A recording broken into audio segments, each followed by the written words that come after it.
District, তার মধ্যে সবচেয়ে বড় ডিস্ট্রিক্ট আমাদের সদর ডিস্ট্রিক্ট, তারপরে আমাদের সিপাহীজলা। তো সিপাহীজলা ডিস্ট্রিক্টের মধ্যে আমাদের একটাও পলিটেকনিক্যাল ইনস্টিটিউট নেই, গুমতিতে আছে বা সদরে আছে।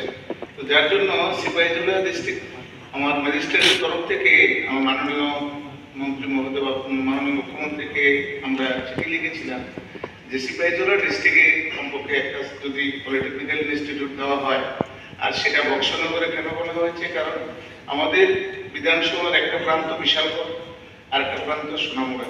তো যার জন্য এটা বরাবরই বর্ডার এরিয়া, সেখানে শিক্ষিতের হার কম। যদি পলিটেকনিক্যাল ইনস্টিটিউটটা এখানে সিপাহীজলা ডিস্ট্রিক্টের ইনস্টিটিউটটা যদি বক্সনগরে দেওয়া হয়, তাহলে এলাকার যে পরিস্থিতিটা সেটা আরও শিক্ষার দিকে উন্নতি হবে। তাই আমি অনুরোধ করবো, যদি পরিকল্পনা নাও থাকে, আমার মাননীয় দয়ালু মুখ্যমন্ত্রী এবং জনপ্রিয় মুখ্যমন্ত্রীকে অনুরোধ করবো সিপাহীজলা ডিস্ট্রিক্টের জন্য একটা পলিটেকনিক্যাল ইনস্টিটিউট যদি আগামী দিনে চিন্তা করে দেওয়া হয়, তাহলে আমরা গর্বিত হব। ধন্যবাদ স্যার।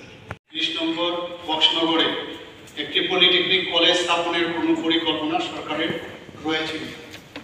উত্তর হচ্ছে 20 নম্বর বক্সনগরে একটি পলিটেকনিক কলেজ স্থাপনের কোনো পরিকল্পনা আপাতত উচ্চশিক্ষা দপ্তরের নেই। প্রশ্ন 2, যদি থাকে তবে কবে নাগাদ আশা করা যায়? উত্তর 1 নম্বর প্রশ্নের উত্তরে প্রশ্ন আসা যায়। প্রশ্ন 3, যদি না থাকে তবে এর কারণ কি? উত্তর হচ্ছে 20 নম্বর বক্সনগরে গোমতী দূরে অর্থাৎ গোমতী ডিস্ট্রিক্ট পলিটেকনিক উদয়পুর এবং উইমেন্স পলিটেকনিক হাপানিয়া নামে 2টি পলিটেকনিক ইনস্টিটিউট রয়েছে, যেখানে বক্সনগর এলাকার ছাত্রছাত্রীরা ভর্তি হওয়ার সুযোগ গ্রহণ করতে পারে। তাই বর্তমানে বক্সনগর এলাকায় আরও একটি পলিটেকনিক কলেজ করার পরিকল্পনা দপ্তরের আছে।